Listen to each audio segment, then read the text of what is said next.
What do you think the response would have been from the Hebrew people who had miraculously been let go from their positions of slavery in Egypt, who had followed God in a pillar of cloud by day and a pillar of fire by night, who had just crossed the sea by another miracle where God pushed back the waters on either side of them and they walked across away from the Egyptian army? What do you think their response would have been to all of this? Miraculous events in their life? Joy, praise, thanksgiving? Complaints? What did he say? Yeah, complaints. Unfortunately, the Hebrew people complain and they get hungry. They don't know where their next meal is coming from. And they turn to Moses and they whine. If only we had died by the Lord's hand in Egypt. There we sat around pots of meat and ate all the food we wanted, but you have brought us out into this desert to starve this entire assembly to death. What? I mean, what? They get hungry and they wish God had already killed them? And then they accuse God of bringing them into the desert in order to starve them? Oh my goodness. Okay, I'm speechless, and it's pretty rare that I'm speechless. And it's just so hard to get me into this state. Thanks, Tom, my husband, the photographer, for agreeing a little too vigorously.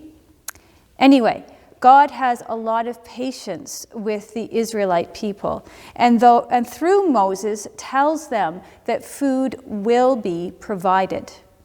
Then God provides quail in the evening and manna in the morning, and manna tastes kind of like wafers with honey, so it's pretty good. God provides this food every day, in fact, so the people will not be hungry. And I would like to say that that's the end of their complaining, but it's not. They keep on complaining. I want to just shout down the centuries to the Hebrew people and say, don't you get it?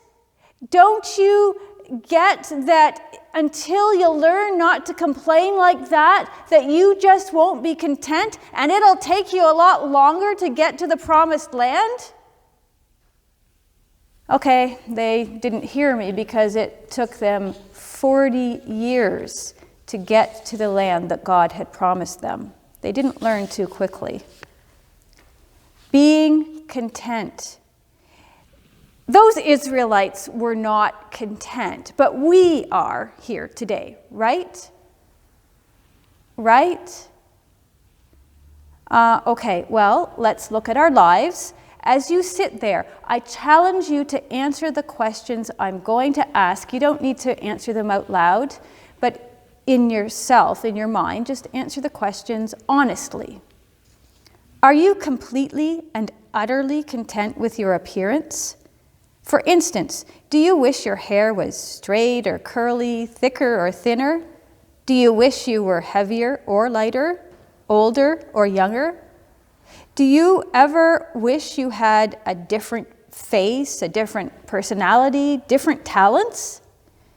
Do you look to anyone else's life and say, hey, I wish I had that house, that car, that property, that swimming pool, that partner, that cool job, that amount of money, that amazing family as my family?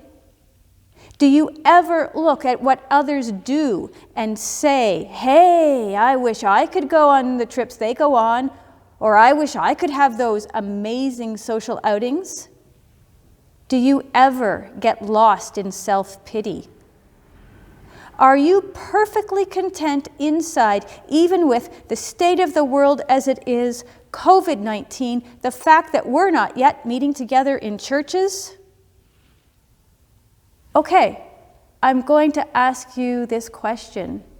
Are you completely and utterly content with your life right now?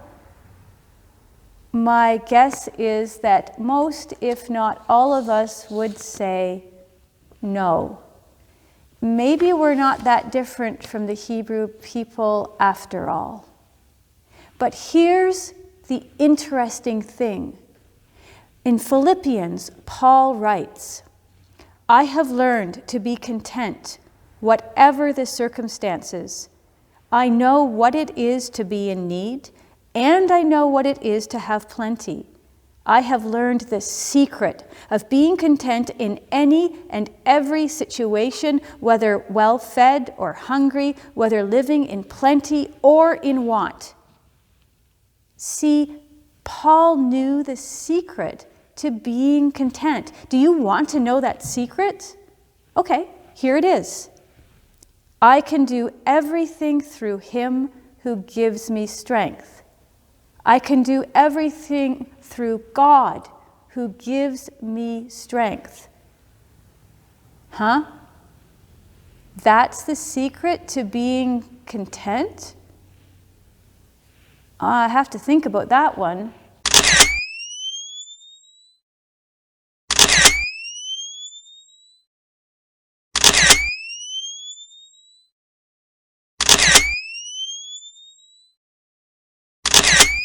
As I think about it, anyone or anything you put your trust in, if it's not God, will eventually fail you at some point. I mean, for instance, did you ever have a plan for your life or even a day? A perfect plan.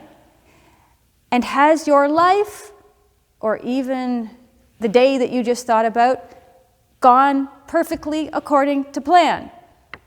I'm going to go out on a limb and say, probably not all of your days have gone perfectly as planned. There are sicknesses that keep you from special events, accidents that hurt you or make you grumpy, divorces, tempers that flare and ruin your special family nights, bad weather that cuts out the electricity to your house, and so much more. You are not now, and in fact never will be, completely in control of your life. Furthermore, chances are that your idea of whatever a perfect life is for you is not completely attainable. So maybe you end up feeling like your life is wasted, or you live with a constant frustration or anger, or maybe you even get depressed. The Hebrew people, they were angry. Things didn't go their way in the desert. They were hungry and they were walking around the desert, and it wasn't what they had signed up for as they were following God, and they complained bitterly. Now, what would have happened if the Hebrew people, instead of complaining bitterly, had turned to God and said, you got us through all this stuff up to now. Now just, can you please help us find some food to eat? Yeah, well, they wouldn't have gone through the bitter and anger and discontent stage, would they? They would have had a lot more enjoyable life. Now, you know, right? That life is a series of endings and beginnings and endings. The Hebrew people, they had to leave their houses, their pots full of meat that they could eat all they want. They had to leave behind things that they did enjoy, even while they were slaves in Egypt, in order to be free, in order to follow God. And following God is what they had wanted to do. That's what they had been praying for so many years, for God to help them in their time of difficulty. We will have loss in our lives, all our lives long. This is a part of life. And when we tie up our happiness with whatever it is that we have lost, then we will be discontent with life. If only COVID-19 would end, then I would be happy again. See, now she'll be miserable until COVID-19 has ended. If only my daughter didn't have epilepsy, then I'd be happy again.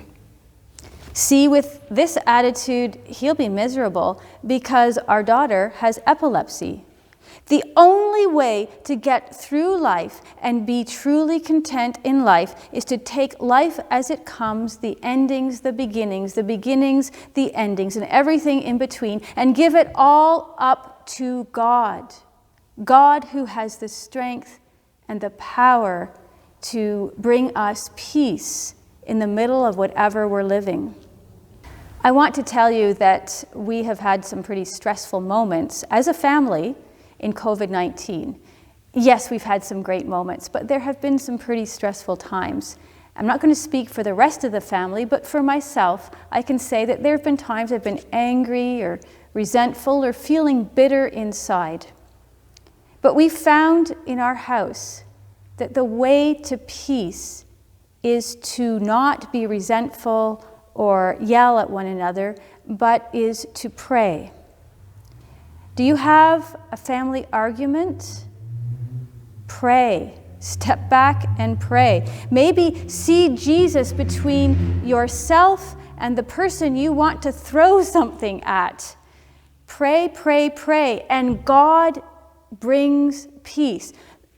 God brings strength. God brings a new atmosphere in the house that just isn't possible if you didn't ask God for help. It's really amazing how that can happen. Now, this takes humility, but because you have to say, God, I can't handle this on my own. I need you. I'm at my very end. The humble person opens themselves up to God, and God gives them the strength to be loving. God gives them the peace between people so that we can live in harmony with one another. It is the humble people of this world who can truly find rest for their souls. But it's more than that. The more we turn to God for our help and strength, the more that God can fill us with the peace and joy that is part of who God is. It's a process, isn't it? I dare say that the more crap you've had to live through, the more challenges you've had in your life that you've turned to God for help in the midst of, the more that you've experienced God helping you with this and that in your life, the more you're able to receive God's contentment in your life. Now, Paul, after a lot of time, after years of journeying with God, finally was able to get to this spot in his life where he was truly content, no matter what happened around him, which is really quite amazing. He had learned through his experiences to trust in God completely in all aspects of his life. And he was truly free to be at home with God. The Hebrew people hadn't reached that stage yet, right? They were still complaining about this and that at every turn. If they'd learned a bit quicker what God was trying to teach them, I dare say they'd have got to the promised land sooner. But there they were, resistant, proud, and they didn't, as a people, learn to trust in God for a very long time. If you're longing for contentment in your life, you can get there. That's the good news.